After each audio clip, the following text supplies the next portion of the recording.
Welcome to the SnideShow. I'm your host, John Snider. This is episode number 8 for August 6th, 2017. In all of American history, there's never been a president or a major party candidate for president who claimed to be an atheist. Democrats and Republicans seem to be equally guilty of preferring presidential candidates that at least claim to be religious. Both parties, as far as I can tell, still hold deep distrust against any candidate that openly admits to being an atheist. Not one of the 535 men and women currently in the United States Congress claims to have no faith. So, when it comes to electing their representatives in government, neither party can claim the moral high ground as far as I'm concerned. But here's the difference. Democrats expect their elected officials to uphold the time-honored constitutional principle of separation of church and state, while Republicans are hell-bent, pun intended, on tearing down that wall. In recent decades, on issue after issue, Republicans have done everything they can to privilege religion over non-religion, and specifically to privilege Protestant Christianity over any other kind of Christianity. It's just no contest. When it comes to God and country, Republicans, as a whole, can be counted on to put God, at least the fundamentalist evangelical idea of God, before country. When I was younger, I thought that the religious element of the Republican Party was just one minor faction among many within the party, and that Republicans, on the whole, really did believe in small but honest government, in balanced budgets, in a simplified tax code, in a strong military, in no-nonsense foreign policy, and in domestic policies that emphasized fairness, self-reliance, and personal responsibility. I used to joke that they could pray all they wanted as long as they lowered my taxes. But with the election of George W. Bush in 2000, I finally realized that the Republicans were no kidding serious about ending abortion, about preventing gays from having any kinds of rights, never mind getting married, and making damn sure they got prayer back in schools and that kids never, ever hear anything about birth control or safe sex. I finally decided that the Republican Party was well and truly infected, dominated by a faction whose retrograde and dangerous religious ideology poisoned everything about the party. I actually think it's worse than that, but I'll talk about that later. To me, it sounds like an oxymoron, but there is a new and growing network of Republican atheists. They embrace traditional conservatism, the conservatism of small government, but not a conservatism that's so libertarian it borders on anarchy. When I first agreed to interview Lauren Ell, president of Republican Atheists, I assumed she was going to tell me the group's main purpose was to somehow, some way, reform the Republican Party, to wrestle the controls away from the religious crazies. Instead, I heard about how conservative atheists, while exasperated by their religious conservative counterparts, still think that candidates like Donald Trump are a viable alternative for national office. I heard about how conservative atheists feel rejected by the broader atheist community, and the disgust that conservative atheists have for the intolerance, at least the perceived intolerance, of leftist atheists on college campuses in recent years. Here's my conversation with Lauren Ell. Lauren, welcome to the SnideShow. Hi, John. So since your organization is pretty new and you may not be known to most of the people that are listening to this, why don't you just give us a quick bio for yourself, where you're coming from, and particularly why you decided to be a Republican? Well, I'm born and raised in Southern California, and I graduated high school in 2006. So I'm 30 years old this year, and I studied geology for a couple years in university. I studied marketing, and personally speaking, I've always had an interest in communications and reaching out to people and trying to understand people as well. I've always been interested in community activity and connecting with people. I became atheist when I was 18 years old, so it's over 10 years now that I've kind of been in and out of the atheist community. And I decided to register as a Republican 2 years ago, and this was after observing a few events in the campaign period of the 2016 general election. And I had vaguely identified as libertarian for 10 years. I had never registered to vote when I vaguely identified as libertarian. And during those 10 years, I never became politically involved or really took much interest in politics. I was kind of disenfranchised with all the political parties, kind of like what many young people are from my experience. And, I had this concept that the Republican Party was strictly religious and that a party that I shouldn't associate myself with at all. But at the same time, I just couldn't get on board with the Democratic Party. So I would just vaguely say I'm libertarian. I kind of agreed with libertarian concepts. But yeah, seeing events during this past general election, I just said, I want to get more politically involved. And I wasn't feeling much from the Libertarian Party in terms of stepping up to the plate to get involved. So I said, I'm going to register Republican. I was already supportive of much of the Republican platform. And I wanted to be in close touch with political groups in my area where I was living at the time, which was in Southern California. So I decided to register Republican. And so that's where I am today. So you said you had observed some events during the 2016 campaign that gave you some concern. What events were those? Well, I was really impacted when I saw the Bernie Sanders rally where two women went up on stage and took control of his microphone and shut down his rally. This received national coverage, and it's kind of what got a lot of people talking about Bernie Sanders from my observations.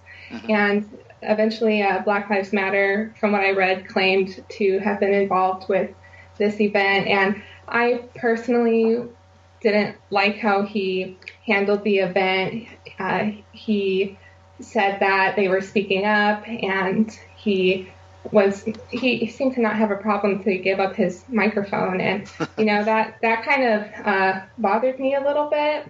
I said, that's your rally, and it should be your place to speak. So that was kind of a turning point for me.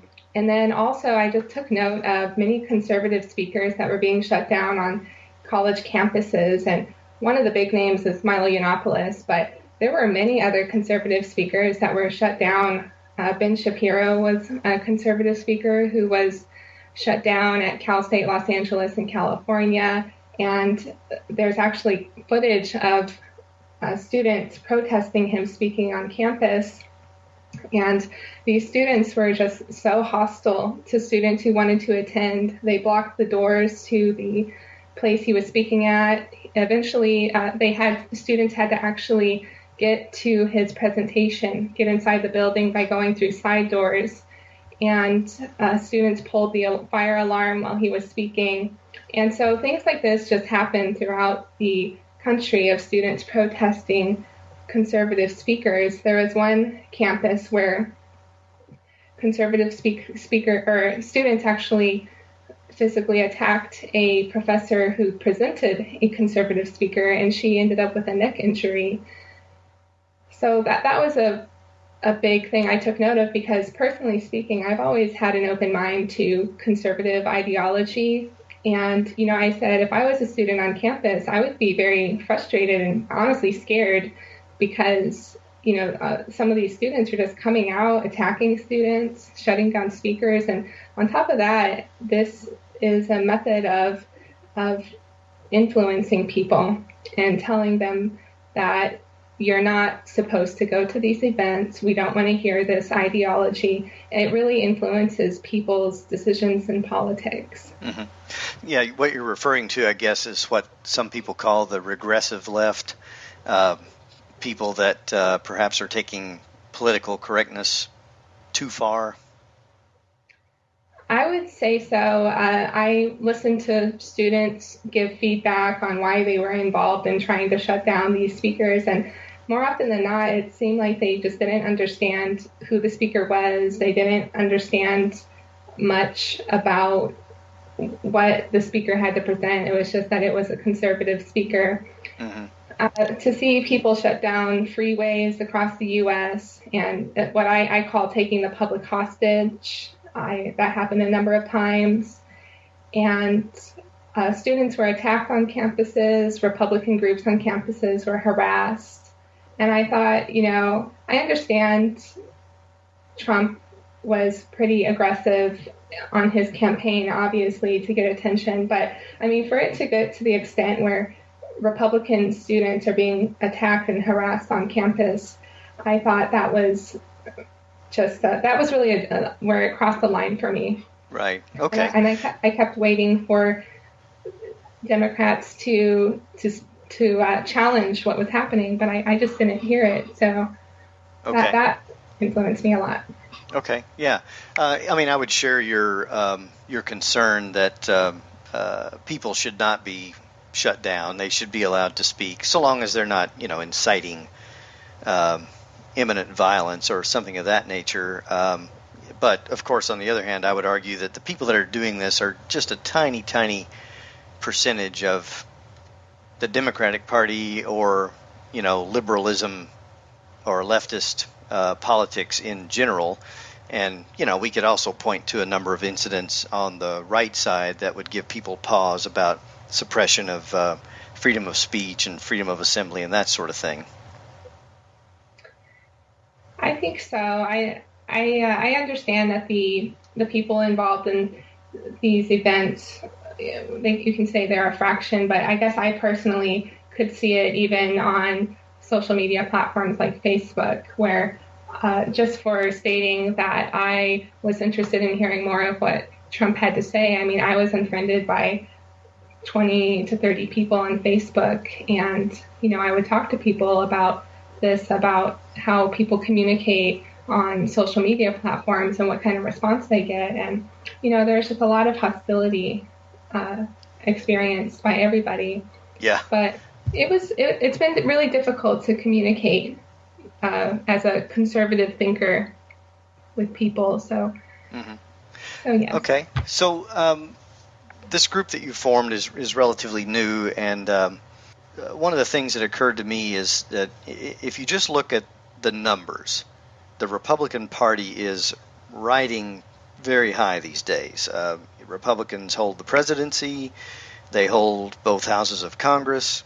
They will almost certainly get the opportunity through the current president to tip the Supreme Court to the conservative side, and that's something that's going to have effects for the next 25 or 30 years. Republicans have approximately 2/3 of the state legislatures. Roughly 2/3 of the governors are Republicans. So setting aside for the moment any of the controversies that might be associated with the current administration, nationwide it looks like the Republican formula is winning. So given that the Republicans have been for the last several decades very intimately associated with the fundamentalist evangelical Protestant sector of the country, why should they listen to Republican atheists? Well, I actually didn't form Republican Atheists to speak directly to the Republican Party. I think this is something that a lot of people would find interesting. But I actually formed Republican Atheists out of hostility from the general atheist community. Oh, so okay. That's actually been a lot of my focus as of now. I haven't interacted so much with Republican groups, but I have communicated with conservative groups through Facebook, and I've received, at this point in time, relatively I've been welcomed, I would say, which is interesting. I actually received more hostility from the general atheist community than the conservative community. And I think one thing that why Republicans would like to hear Republican Atheists out is they would hear us out if we can find some common ground on conservative issues. I think it's hard to communicate with Republicans and the general conservative community right now because there's so much that comes along with the term atheist. I mean, when we say atheist, it comes along with these preconceived concepts of identity politics. Because atheism, from my experience, has basically become synonymous with Democrat or liberal. And so when I tell people I'm a Republican atheist, I get I mostly get negative feedback because they assume I'm not simply going to focus on religion, but I'm going to promote more democratic ideology. So I have to basically present that I actually do have interest in conservative issues, and I actually have common ground with a lot of them. And sometimes they will see past the religious difference. For example, I did an interview yesterday on a show called the Exceptional Conservative Network, and I looked at the background of this podcast, and it directly states in the About section that this podcast is about conservative ideology and Christ. Okay. So I said, okay, it's interesting that they even invited me to talk on the show. They wanted me to talk about mass migration in Sweden. And this podcaster, he even put up my picture, my official Republican Atheist picture, on his Facebook page. I mean, and he was really kind to me on the show, didn't challenge me whatsoever. I mean, he really looked beyond our religious differences because he wanted to hear about Sweden.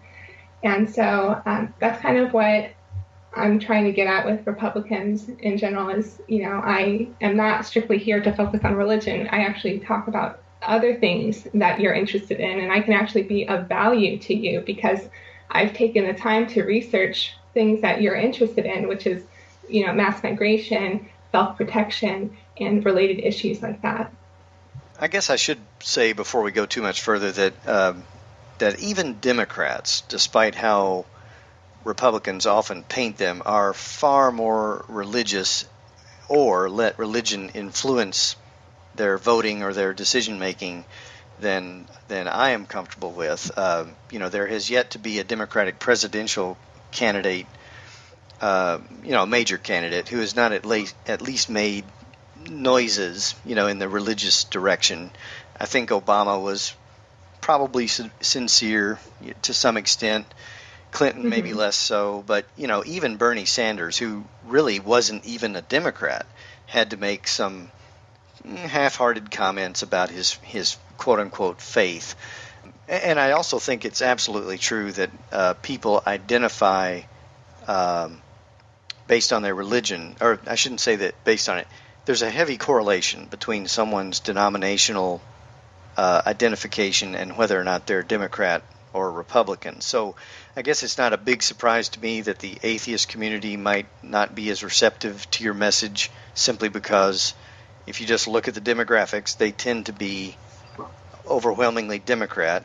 And similarly, Southern Baptists, for example, very, very heavily Republican.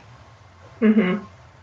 Now, you mentioned earlier that you had identified as libertarian for some time. So when you decided to become politically active, why didn't you just go ahead and join the Libertarian Party? Because from the sounds of it, the policies, the secular policy positions that you would advocate probably run right down the line on the libertarian side and don't come with any of the religious baggage and some of the other cultural baggage that might be associated with the Republican Party. Well, I'm a member of a number of libertarian groups online, and I check in every so often to hear what the people in these groups are talking about, what's important to them, and try to gain an understanding of the Libertarian Party and its values. But when I go to these groups, it seems to be all across the board with their views. I mean, some people are on the edge of being anarchist, and people are constantly in quarrels, like arguing in the libertarian groups, I find, because they are either they want absolutely no government, or they're trying to determine how much government. It's kind of in my opinion, a confusing group to be involved in, and I just don't think it's developed enough. I don't see it as, because as I said, I wanted to become more politically involved, and it was difficult for me to move forward with the Libertarian group because I just didn't feel much of a foundation there. I mean, it's such a small group, and on top of that, I was living in Southern California at the time, in the Coachella Valley area, Palm Springs, California, and this is a relatively populated part of California, kind of on the outskirts of Los Angeles, and I asked around, is there a libertarian group here? You know, I'd like to go to a meeting. And at the time, I actually went to a Republican meeting, a Democrat meeting, and I said, I want to go to a libertarian meeting. And I was really surprised to learn that there was no libertarian group in the Coachella Valley. And I said, really? Because this is a relatively populated part of California. Also, California being such a more liberal state, you know, blue state. And I found out that the nearest libertarian group was an hour drive away. And I said, you know, I don't have the time or money to be driving out just to see what people are saying. And some people even told me, they said, you should start the libertarian group. And I said, I don't even understand the policies of this party. And so, you know, I had been to the Republican meeting. I've been listening in on Republican conversations. And I just said, I feel more solid with the Republican group. It's been around for so long. It has groups everywhere, all over the place. I mean, just in the Coachella Valley alone, there's probably 5 to 6 different Republican groups. So, and on top of that, there's national organizations. I like the networking in the Republican Party. Okay, so more opportunity to interact with people and discuss political ideas. Yes. Okay. Now, if you were speaking to, let's say, a mainstream, you know, the typical Republican voter that we think of now that is religious, there are a lot of issues that they care about, it seems, quite a bit that infringe upon people that don't share those views. And I'm talking about stuff like having "In God We Trust" on the money, in having "Under God" in the Pledge of Allegiance, the sectarian invocations before county commission meetings, 10 Commandments displays in government buildings, you know, those sorts of things. And you know, you could argue those are relatively non-toxic, but they do make a difference in terms of the symbolism. So, what would you say to one of your Republican counterparts about what kind of stance they should have in respect to those things?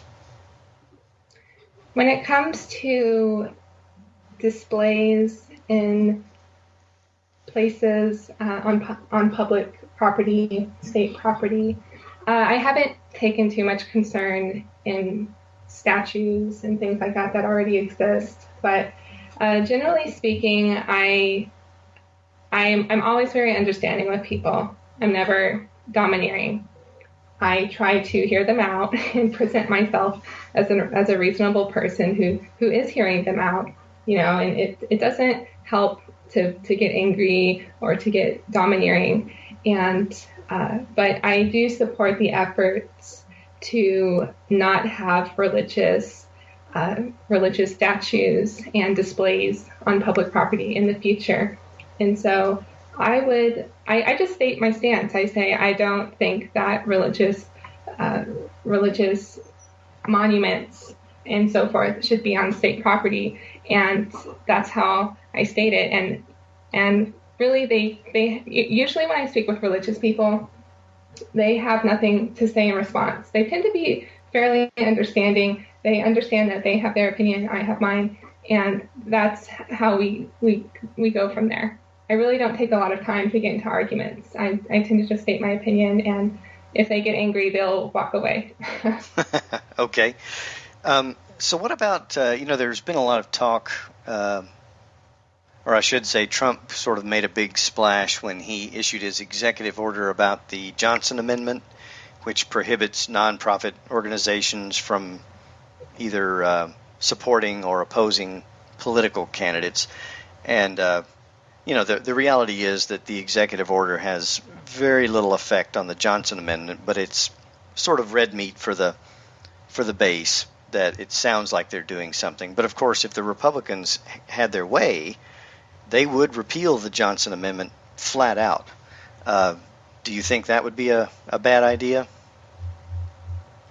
Yeah, that would be a bad idea to repeal the Johnson Amendment based on what I've read about it. And I'm primarily concerned, I'm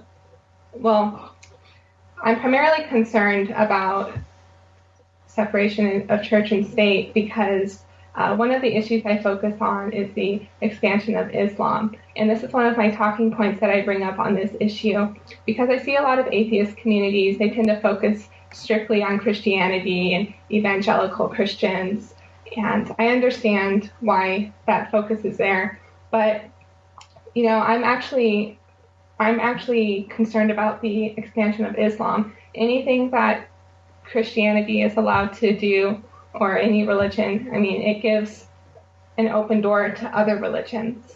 And so I'm here in Sweden, where the largest mass migration in recent times has happened, and it's causing a lot of issues in Europe with the mass migration that's come from the Middle East. So I talked to Americans about Islam, and many are not concerned about it. They'll say, well, the population is very small, we're not concerned about it. But, I have a different perspective because I'm here in Europe witnessing mass migration, and I am concerned about Islam. So that's one of the things I bring up with issues like the Johnson Amendment, is I say, you know what, to Christians, I say, I understand, your religion is special to you, but we have to be aware of other religions and how they'll use this for their advantage as well.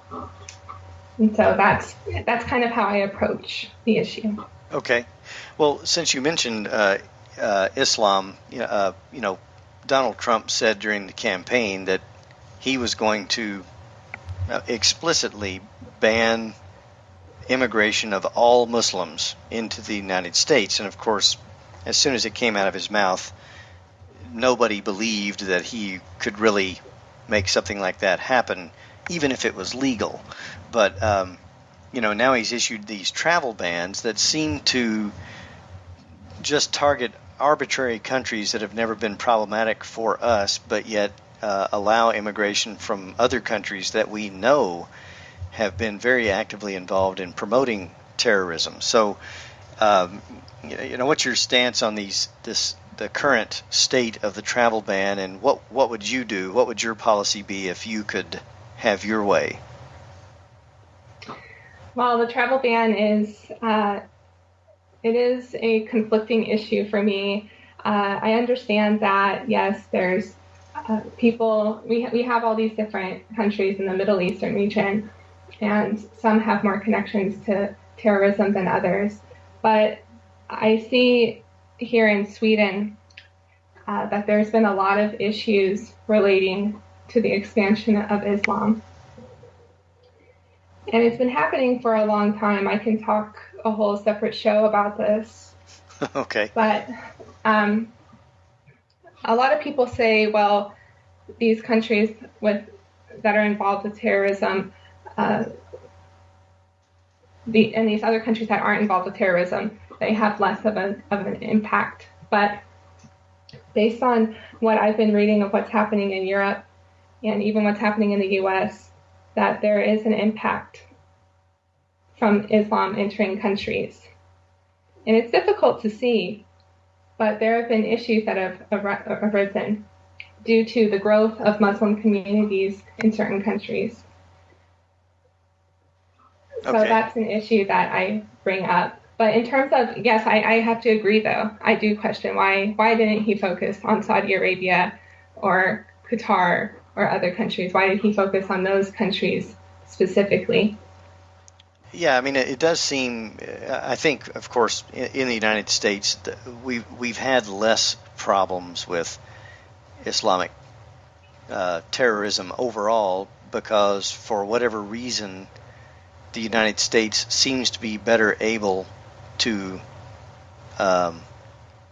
absorb people who come from Muslim backgrounds and integrate them into American culture to a better extent than places like France, for example?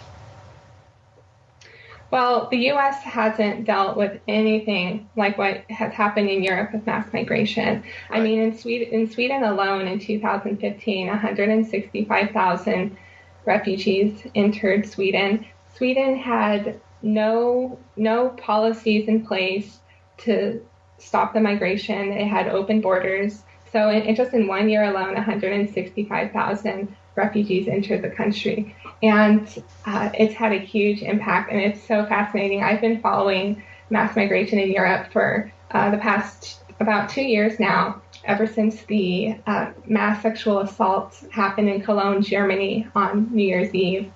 And so this is where much of my foundation comes from, and why I focus on Islam, and why I'm interested in Trump focusing on Islam, because there's been many problems in Sweden relating to mass migration. And, Trump brought up Sweden a few months ago, and a lot of people made fun of him for it and said, he took things out of context, and Swedish politicians went up on the news and said, there's no reason to be concerned about Sweden.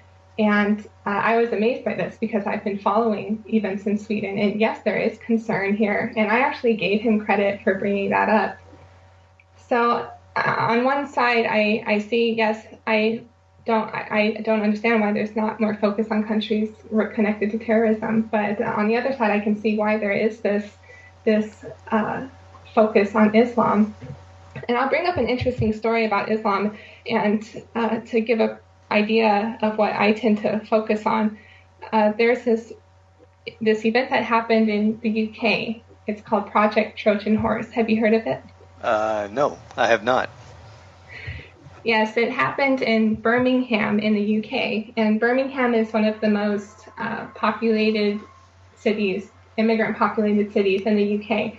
And I actually went there in December, and I wasn't aware of Birmingham being so populated by immigrants, primarily by Muslim immigrants. So it was really interesting when I was there, because I was going to all these this mall, and there were women working there wearing hijabs.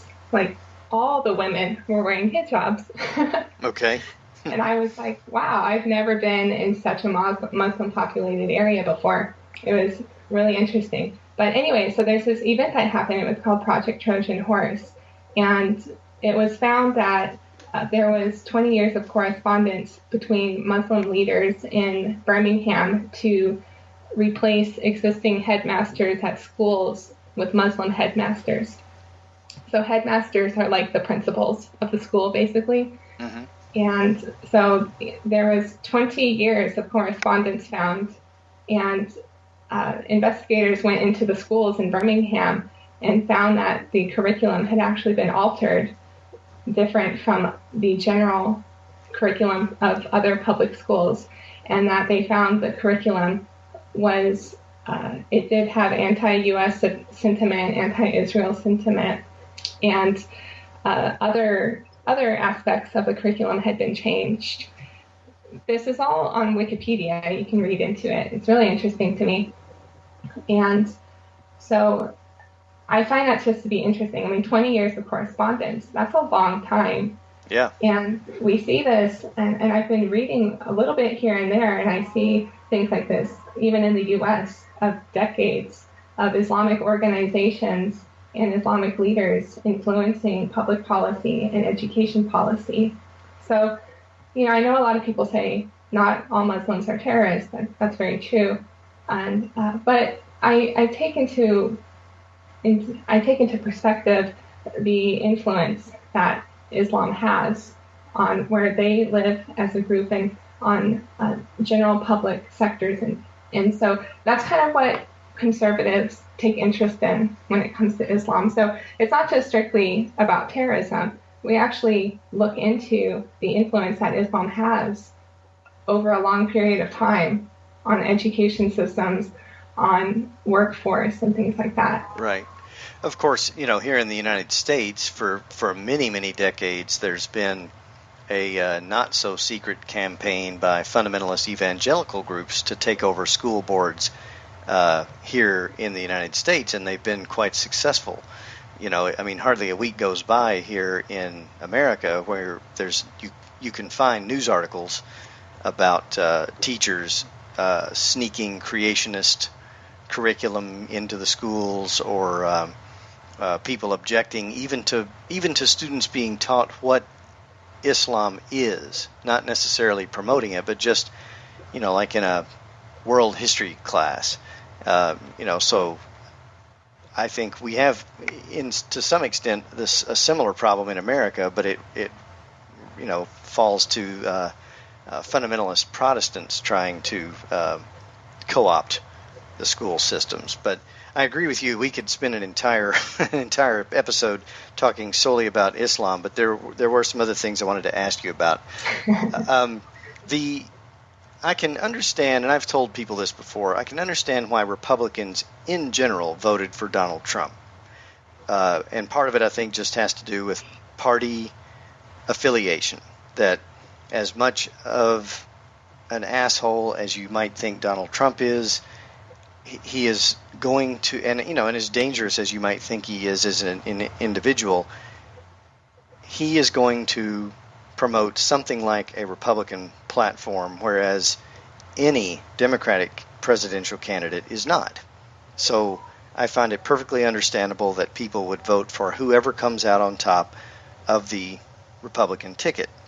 But what I'm really fascinated by is why evangelical fundamentalists in the Republican Party had such overwhelming support for Donald Trump.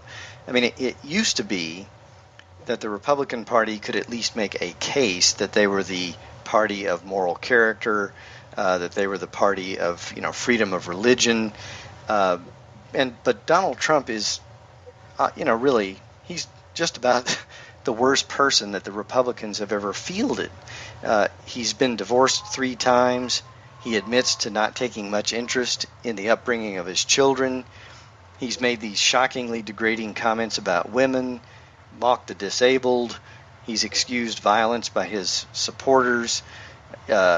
He's even shown a complete ignorance about his own Presbyterianism, saying that it's middle of the road when actually it's one of the most progressive mainstream denominations there is. So he's about as far from being or acting like any kind of a Christian that you can get. So I guess what I'm curious about is, why do you think evangelicals support him at all? To be quite honest, I do not follow evangelicals much at all. I don't communicate with them. Okay, fair enough. I just don't. I didn't keep in touch with I didn't take any interest in the Republican Party for a long time because I just associated it with religion and said, that's all they care about is religion. And I just was really pushed over the edge during this election, as I said, and said, I don't care about this religious background of the party. I'm going to get involved with this party. I just really don't care about the evangelicals, and I'm going to be here to represent conservative atheists because we exist.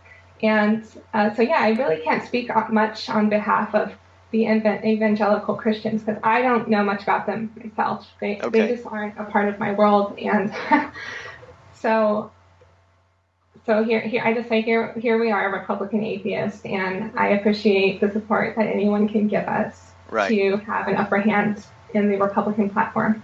Okay, so but by the same token, you don't really have to even be religious to find objection to some of the things that Donald Trump has said or done, or the kinds of policies that he's advocating. So I don't know, I just get this feeling that anybody who votes Republican, even if they say they hate Donald Trump, it seems like they're enabling some of the worst impulses in American politics. The Democrats there are a few college students that do crazy things, and that goes back at least to the 60s. But I don't see a similar movement on the other side, on the side of the Democrats. This this very dangerous, unreliable person. He literally will contradict himself within the same sentence, or he'll say, unashamedly that he never said something when everybody knows he said it. So I'm dumbfounded as to why Republicans don't distance themselves from him or try to do something about him. Well, I think he's brought up some issues that people really appreciate, which is he speaks about Islam. I think some people have a lot of concerns about that. There were terrorist attacks in Europe. There's mass migration happening in Europe right now that many conservative communities are speaking about. So, we had Obama in office who wouldn't say Islamic terrorism. He would call it violent extremism. And to have Trump come out and address the issue, personally, again, I was impressed when he even brought Sweden up in the media because, I've questioned myself after experiencing and reading about mass migration in Sweden. I'm just like, why won't people speak more about what's happening in Sweden? Because it's astonishing. And so to hear him bring up Sweden, I was just impressed. I said, wow, I really appreciate that. Yeah. And to hear him call out the media, because throughout the whole entire campaign period for the general election, I personally observed the media bias as well. I thought that there was much more favoritism going towards Hillary Clinton, and it was very, very rare. I actually did have to go to more right-leaning sources to just hear what's the other side of the story when it comes to Trump, because many of the main sources, New York Times and CNN and so forth, were just presenting one side of the story, in my opinion, and I just couldn't believe them because I know what's happening in Europe with mass migration. Brexit was a big story, the UN. There's all these things happening in the world, and I think that's one of the things that's influenced me a lot is just my knowledge of what's happening outside of America. I speak to a lot of Americans, and it seems that they are strictly focused on the U.S. because, there's this bubble around them. And well, that's what Trump ran on, though. He ran on America first, America first, America first. So why should anybody care about, from a Trump supporter standpoint, why should anybody care about what's going on in Sweden or Syria or any place else? Supposedly Trump is the president of America first. I just go ahead. There's just certain things I think he brings. Again, focus on terrorism. There are certain things that he brings to the table that me as a conservative thinker and a person I haven't seen brought to the table before. He was a very strong speaker. He got a lot of attention, and he just ran with it. It was pretty amazing to see him go through the campaign. Because to be honest, I saw him at first, and I thought, wow, he's really aggressive. And I don't know what's going to happen with him, but he ended up being the powerhouse who just went through, and there were just some things about what he said that many people could agree with and appreciate. So, and so when it came, and I understand from your perspective, you say, for example, you said there was a few college students that caused problems on campuses. That's not my perspective. My perspective is that this was a big issue to see this civil unrest happen on college campuses, and sometimes I will actually even call it domestic terrorism, because this played a role in students becoming involved in politics. I have to be honest, I was a bit fearful of going to a Republican meeting, like a local meeting, because I don't know what's going to happen. I heard of a group where a woman, and the funny thing, this is an event that happened in the U.S., I forget which state it was in, but it was a group of people who met together, and they were conservationists. They were meeting together to talk about conservation, like the environment. And this girl, I don't know how this happened, but she got it mixed up with the word conservatism. So she assumed that they were a Republican group, and she went into the meeting, startled the meeting, and then she damaged their vehicles in the parking lot. So things like that, I think it kind of kept a lot of people hunkered down and kind of a little fearful to go out. I mean, people were damaging people's cars at rallies.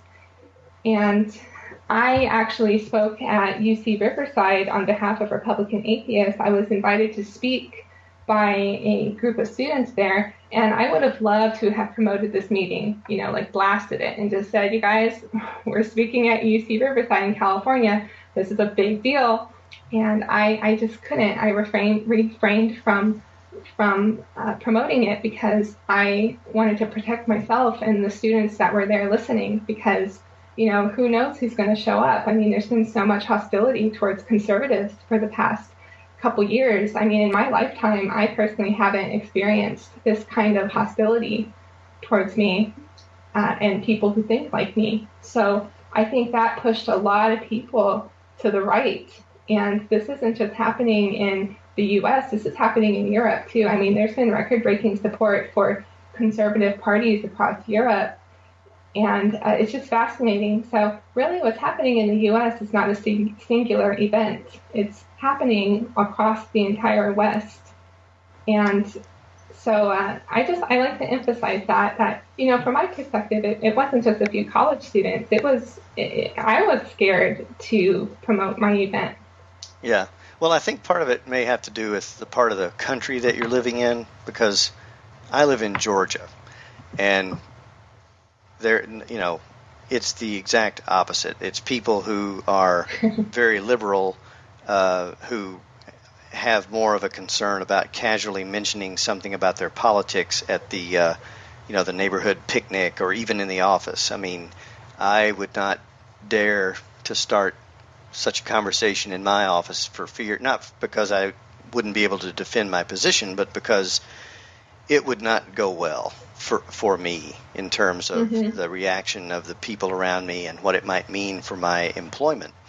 But I also can't help but mention, obviously I would condemn any kind of campus violence, any kind of violence in general, and I think that people like Milo Yiannopoulos should be allowed to speak, as much as I might think he's a doofus.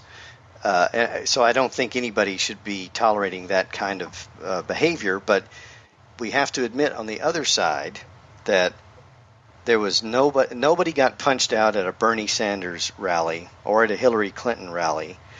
Hillary Clinton never said that she would pay the legal fees of someone who sucker punched a protester at one of her rallies.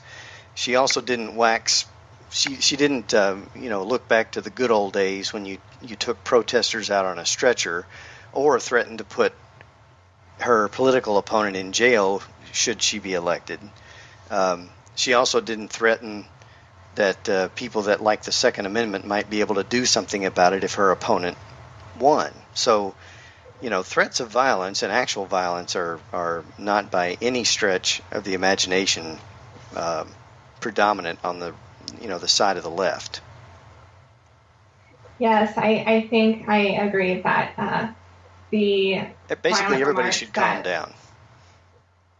Yeah, we're this far along now, but I agree that many of the violent remarks Trump said were completely unnecessary, and I think that was one of the most damaging things to his campaign. And there were many times where I kind of did a face palm myself, and I said, "Oh my God, why did you say that?"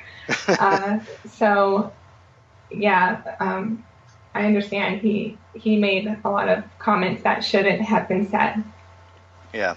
So you mentioned several times that you're in Sweden, and I'm just curious, what do you hear from your Swedish friends and associates about the United States nowadays? What do they make of what's going on here, and what do they make of Republicans in general?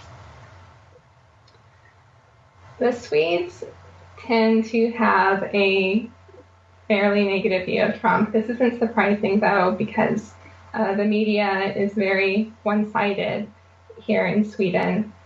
Sweden is kind of going through its own little Trump moment, I guess you can say, because there's a party here in Sweden called the Swedish Democrats, which have historically been a right-leaning party and haven't received support because they tend to be more focused on immigration issues and things like that. And for a long time, more left-leaning parties have had control in Sweden. But after experiencing mass migration here in Sweden, increasing numbers of people are interested in this right-leaning party, Swedish Democrats. And it's really turning everything upside down because for a long time, people said the same thing about the Swedish Democrats as what they said about Trump in the U.S., which is the Swedish Democrats are racist, they're Islamophobes and xenophobes and things like that. So it's really interesting to be here and kind of see a similar situation happening here in Sweden. And but more people are warming up to this party because of recent issues. Mm-hmm. But now, what kind of numbers does this party draw? Like, is there any possibility that they could gain control of the government there, or are they still sort of in the small percentages? They're currently rated as from the last thing I heard actually from a recent poll is that they're the largest party now.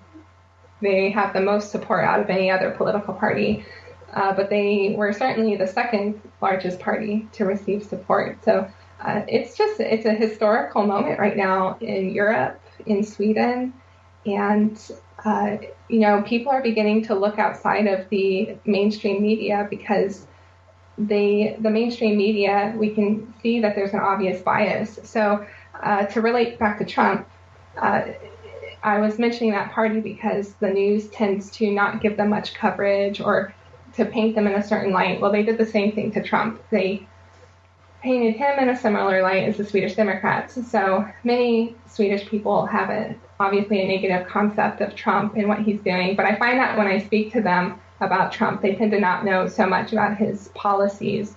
But they know that he's condescending, he's aggressive in how he speaks. And so, and along with these terms, racist and xenophobe, but those terms are really popular in Sweden right now. They get tossed around a lot too. So right. The Swedes will use that a lot. And I personally kind of tiptoe around in conversations. People will say, what do you think of him? Did you vote for him? And I kind of am getting used to talking about the issue, but I'll say, yes, I did. I voted for him. And I have to be understanding with them because I understand that they've been molded by this more left-leaning media, and they have a really hard time understanding how could you have voted. And so I have to put things into perspective for them. But yeah, generally speaking, they're perplexed by the U.S. and but at the same time, they're perplexed by their own country, by what's happening. Right. Okay. Yeah. Since I don't speak Swedish and don't watch any of the Swedish media, I can't really speak to whether or not I think they're biased or not. I will say, from my perspective here in the United States, the press coverage of Trump has been, I think, generally fair, even though it may be obvious that certain pundits on CNN or MSNBC are left-leaning. I don't think there's anything major that the mainstream media has reported on Trump that was significantly, biased, or they didn't say anything about Trump that was not right. They didn't report something he said that he didn't say. And CNN, for that matter, I don't know what the numbers are, but it's probably safe to say that they gave Trump twice as much airtime as they ever gave Hillary, and it's partly because he was constantly saying all these crazy things. So, well, he was entertaining, for sure. Oh, yeah, definitely entertaining, or at least not boring. I just take note that when I would see New York Times articles and articles from other mainstream sources, more often than not, I saw a positive story about Hillary Clinton a lot of the time. Well, whereas with Trump, it was more often than not negative. Right. Very negative. But then again, Hillary didn't go around saying insane things. So what's the New York Times going to say if she gives another dry economic speech or another, kind of standard political rally? if anything can be said about Hillary, is that she didn't generate enough heat to get a lot of interesting press, which obviously Trump was able to get interesting press. Yeah, she wasn't very entertaining, I would say. But I thought she was put into a positive light more often than what she should have deserved. I mean, she has a lot of shady background and, accepted money from Saudi Arabia and Qatar, countries like that in the Sure. Middle East. And so I wish I would see more discussion on that. Aside from the issues about Islam, which we've talked about quite a bit, if you could be head of the Republican Party for a day and set the Republican platform, for 2018 or even 2020, what would it look like? That's a big question. Well, I'm assuming it wouldn't be stuff like, teaching creationism in schools or revoking gay marriage or any of that sort of thing. I'm assuming it's going to be more it would be more court issues, economics. Immigration is an issue. I would say military, self-protection. But yes, we would not focus on religion so much and pushing religion, I would say. Okay. So definitely. But I would focus more on having more conservative minds on university campuses. I'd like to see more discussion on that. Okay. Yeah, I don't know how much the federal government could do about that, but yeah, I see what you're saying. How can people find out more about Republican Atheists?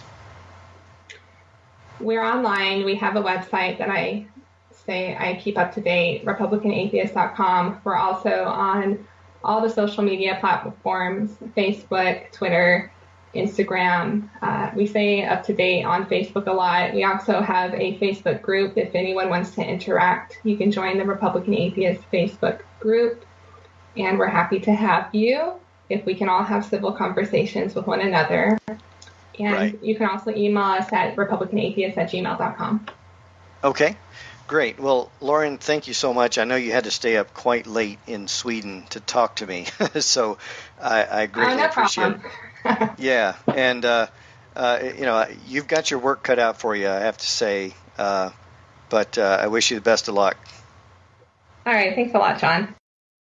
That was Lauren Ell, president of Republican Atheists. Again, for more information, visit RepublicanAtheist.com. They also have a Facebook presence at facebook.com/RepublicanAtheists.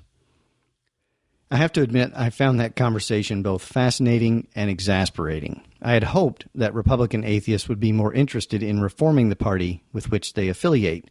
I was surprised, frankly, that there doesn't seem to be any organized commitment to engaging with their religious allies in an attempt to change the direction of the party when it comes to issues of church and state. On some of the other matters we discussed, I agree with them that violent disruption of conservative speakers on college campuses needs to stop. But I also think, still, that such disruptions on campus are more the exception than the rule.